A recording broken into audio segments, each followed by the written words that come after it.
Le feu crépite dans la cheminée. Maman monstre regarde le soleil se lever et les petits monstres terminer de se disputer en dérangeant leur chambre. Elle les regarde en souriant, mettre couette et coussin sans dessus-dessous et se faire une forteresse bien moelleuse. Quand ils ont fini, elle prend une grande respiration. Les monstros s'arrêtent directement et se couchent dans ses bras, bien calés, les yeux grands ouverts et totalement silencieux. Ils attendent que maman monstre raconte son histoire du matin.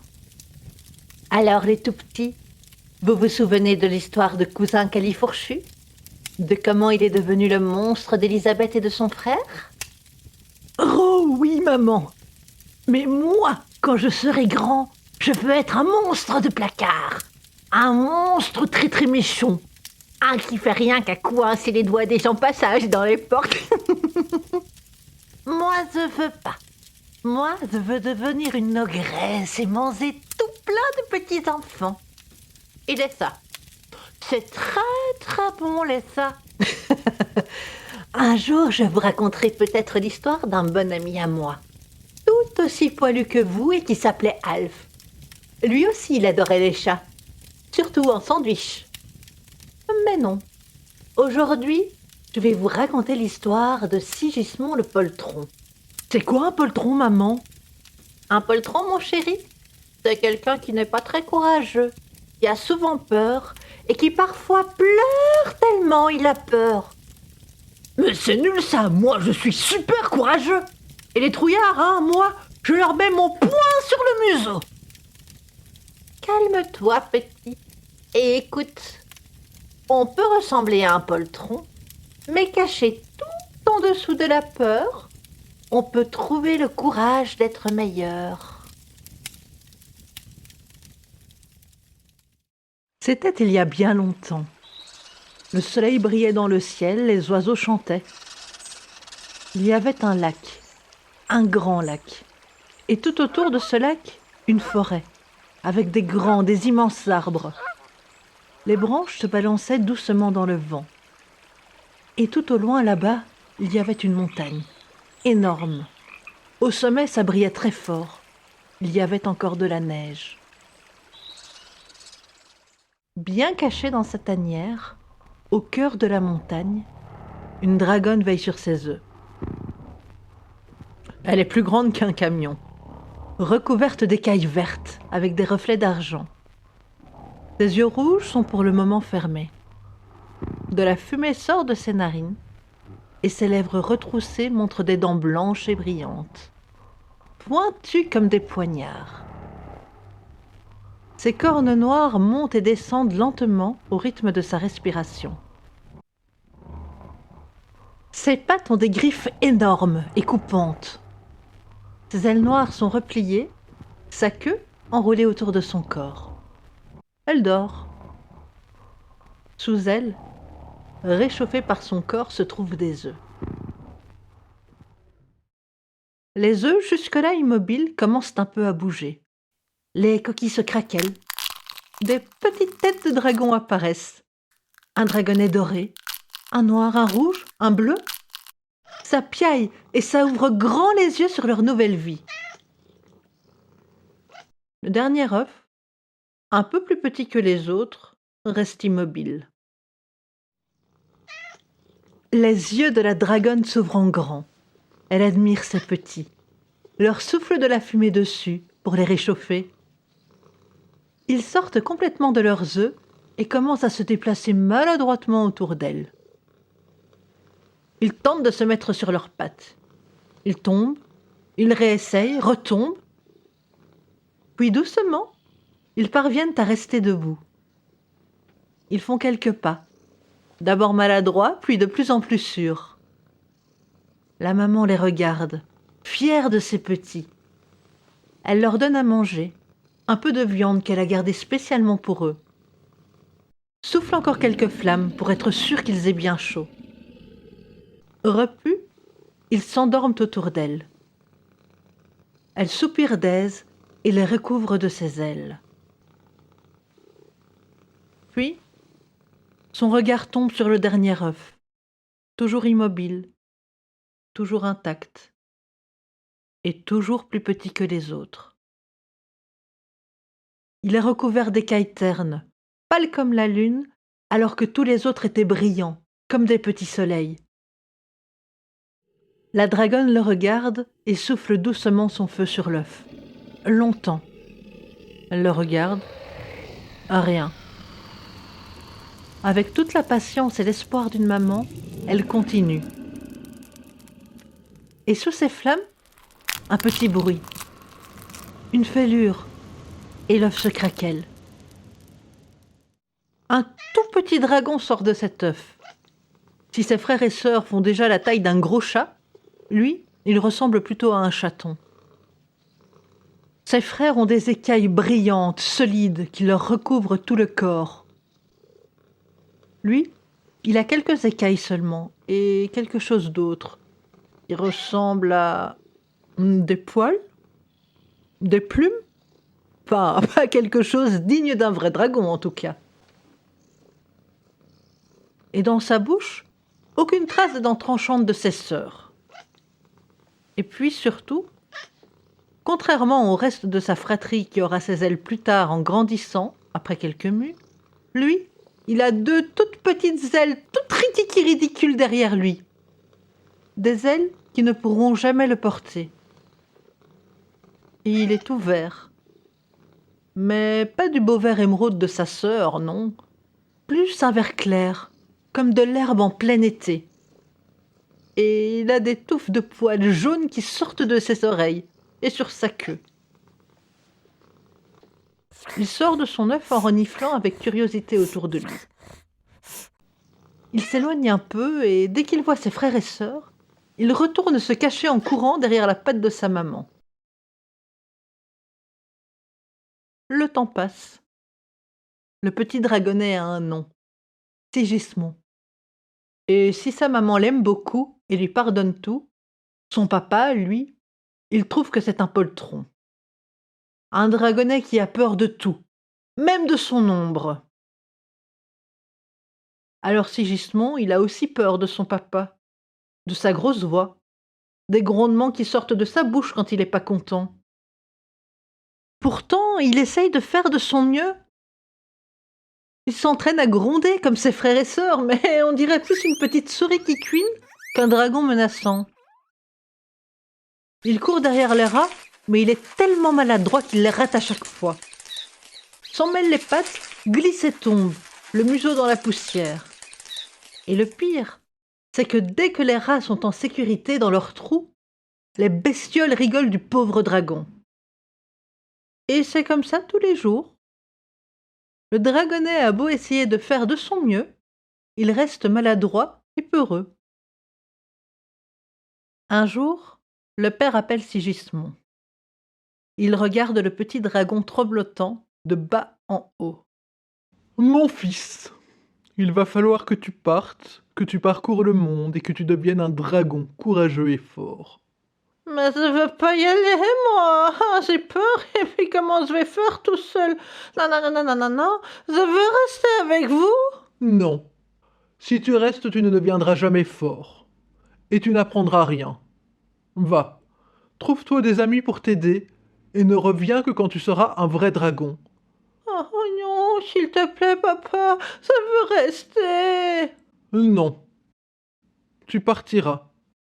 Dès la nuit tombée. Sigismond tremble devant son papa. Il pleure un peu, puis il va chez sa maman, qui lui fait un gros câlin, l'entoure de son corps et de sa queue, et lui murmure à l'oreille. « Je suis sûre que tout ira très bien. Tu n'as juste pas encore trouvé ton courage? Va, aie confiance. Trouve-toi des amis, et ce sera un très beau voyage. » Sigismond renifle, se mouche. S'il avait été humain, il aurait certainement préparé un petit sac avec toutes ses affaires. Mais c'est un dragon. Du coup, il ne fait rien de tout cela, et se tourne et se retourne entre les pattes de sa mère, avant de s'allonger et de s'endormir tout contre elle.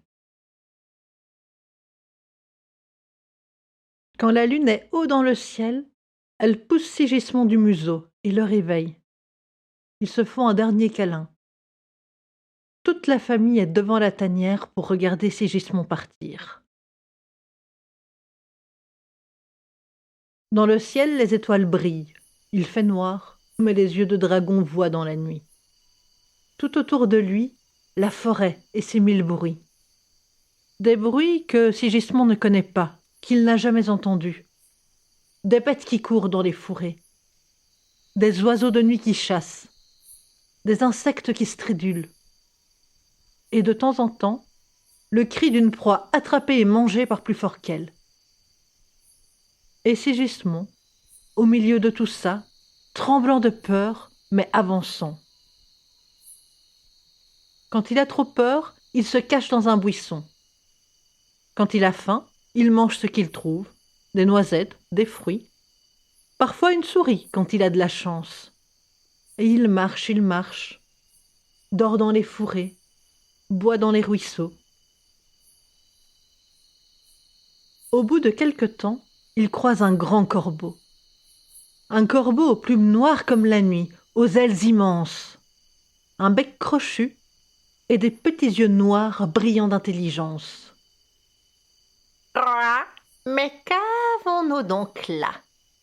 Mais oui, on dirait bien un bébé dragon. Mais un dragon sans écailles alors, et pas bien méchant. Peut-être que si je le mange... Je m'appelle Sigismond et je suis pas un bébé. Va-t'en, mais sans va-t'en, c'est moi qui vais te manger. Mais c'est qu'il a l'air bien sauvage, ce petit. Il me ferait presque peur. Non mais va-t'en, j'ai pas peur de toi, va-t'en. Mais qu'est-ce qu'il est bruyant, ce petit-là. D'accord, c'est bon, arrête de pleurer, je ne vais pas te manger. Je m'appelle Carasso, mais tu peux m'appeler Cara. Maintenant, dis-moi ce qui t'amène par ici. Tu as l'air bien loin de chez toi et complètement perdu.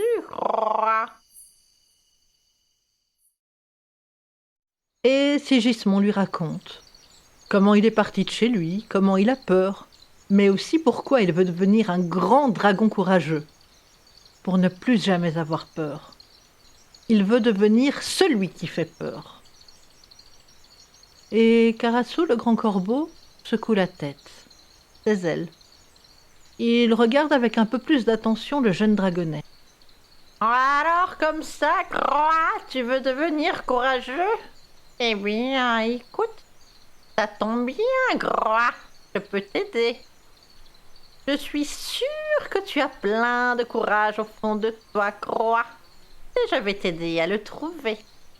Bien sûr, ça ne sera pas facile, Évidemment, tu risques d'avoir peur, parfois. Mais si tu me suis et que tu fais bien tout ce que je te dis, tu deviendras un dragon extrêmement courageux, D'accord, je te promets. Et Carasso lui apprend d'abord à faire les gros yeux. Et ça, c'est pas facile, parce que Sigismond, il a pas du tout une tête qui fait peur. On a plus envie de lui faire des gros câlins que de crier. Mais il s'entraîne à froncer les sourcils, à plisser les yeux. Au début, Carasso rigole beaucoup. Puis, quand il estime que Sigismond est prêt, il lui apprend à grogner, mais en ayant l'air menaçant, un peu comme un lion. Et de nouveau, Sigismond essaye de grogner. Et des sons sortent de sa gueule. D'abord, comme des petits cris de souris, puis de plus en plus forts. Bon, bien sûr, ça reste un petit grondement de dragonnet, mais c'est déjà mieux qu'au début. Quand Sigismond est prêt et maîtrise les gros yeux et le grondement, Carasso lui fait essayer sur d'autres que lui. D'abord sur de petits animaux, des sauterelles, des grenouilles. Et ça fonctionne. Ce Ce jour-là, Sigismond s'approche tout doucement en rampant dans l'herbe.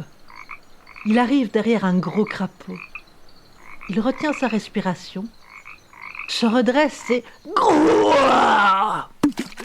Le crapaud sursaute et disparaît en sautant très vite dans la mare. Croix, c'est un très bon début, Sigismond. Et tu n'as plus peur des crapauds, Croix, c'est très bien. On va pouvoir passer à quelque chose de plus compliqué. Bien sûr, tu n'es pas très grand, Croix, pour le moment. C'est normal, ça. Mais tant qu'on ne te voit pas, Croix, on ne le sait pas. C'est pourquoi je vais t'apprendre à prendre, Croix, une grosse voix. Et à te cacher dans l'ombre, Croix, pour donner l'impression que tu es bien plus grand et menaçant, Croix, que tu ne l'es en vérité. Aussitôt dit, aussitôt fait. Carasso apprit donc à Sigismond les arcanes de l'ombre. Comment se faire plus grand qu'il ne l'était réellement. Comment faire une grosse voix tonitruante, même si au fond de son cœur, il a très peur. Et le temps passa. Carasso devint un ami très cher au jeune dragon, qui grandit. Bon, bien sûr, il n'y avait pas beaucoup d'écailles et un pelage soyeux, mais les dents de Sigismond poussèrent, et des griffes apparurent à ses pattes. Peu après, quand il grimpait dans les arbres, les troncs pliaient sous son poids. Il lui devint aussi impossible de se cacher derrière les rochers.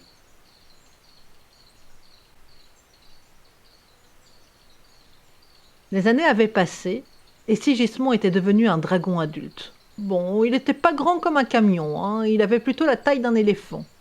Mais il était courageux et très intelligent. On venait le voir de très loin pour avoir ses conseils. Les animaux et les autres créatures de la forêt, en échange de ses sages paroles, lui apportaient des nouvelles des quatre coins du monde. C'est comme ça qu'il apprit que le lac, la montagne et toute sa famille étaient en danger. Les hommes étaient arrivés jusqu'à ce paradis perdu, s'y étaient installés, et ils comptaient bien détruire les dragons qui décimaient leurs troupeaux. Alors vite, Sigismond et Carasso se mettent en route. Bien sûr, avec ses toutes petites ailes, Sigismond ne sait pas voler. Mais Carasso le corbeau, lui, il sait. Il faut faire vite. Alors le dragon se fabrique une sorte de planche à roulettes. Et vite, il part vers la vallée qu'il a vue naître.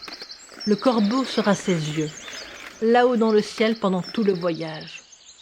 Il court, il roule sans s'arrêter pendant des jours et des nuits. Arrive enfin chez sa famille.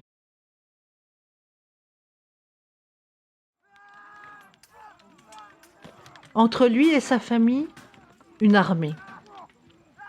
De la forêt merveilleuse qu'il a vue naître, il ne reste plus grand-chose. Le lac, si bleu autrefois, est maintenant d'un gris terne.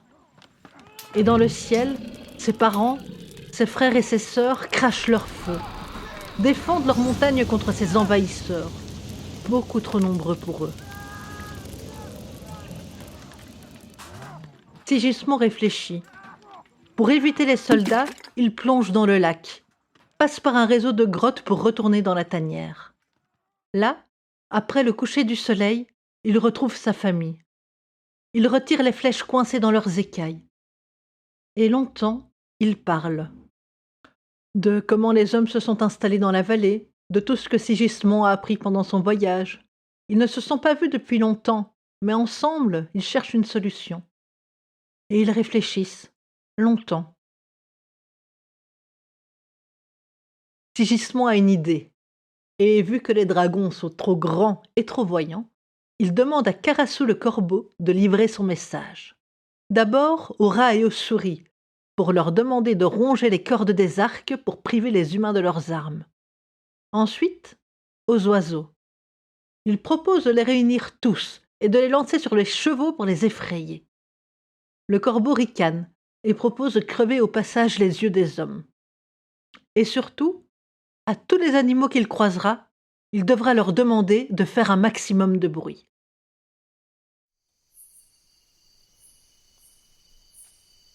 Au cœur de la nuit la plus sombre, couverte de noirs nuages d'orage, le corbeau s'élance. Alors que le tonnerre gronde au loin dans le camp humain endormi, des tas de souris, de rats et d'autres petits animaux rongent consciencieusement les cordes des arcs, les ficelles, les flèches, tout ce qui leur tombe sous la dent. Dans le ciel, alors que l'aube tente de percer les nuages, une nuée d'oiseaux s'abat sur le camp. Les corbeaux en croissant, des aigles en trompettant, les faucons aux cris perçants lacèrent les tentes des hommes. Et toujours plus nombreux, ils s'attaquent à tous ceux qui sont sur le camp, à coups de griffes, de becs. Leurs ailes battent à toute vitesse. Bien sûr, les hommes tentent de prendre leurs armes, mais elles ont été rongées.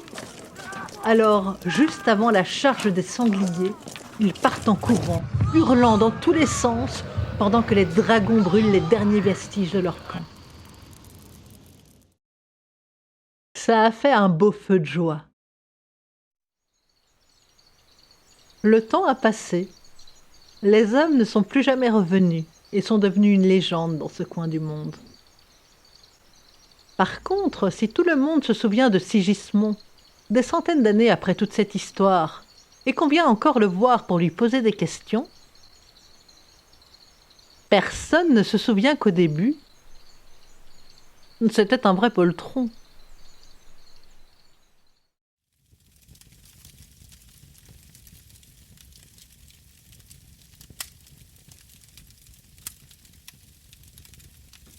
Eh bien, maintenant, au lit les tout petits.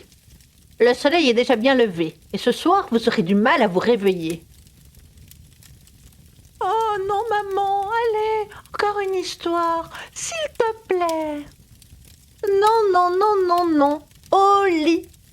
Et demain, si vous n'êtes pas sage, je vous raconterai une autre histoire.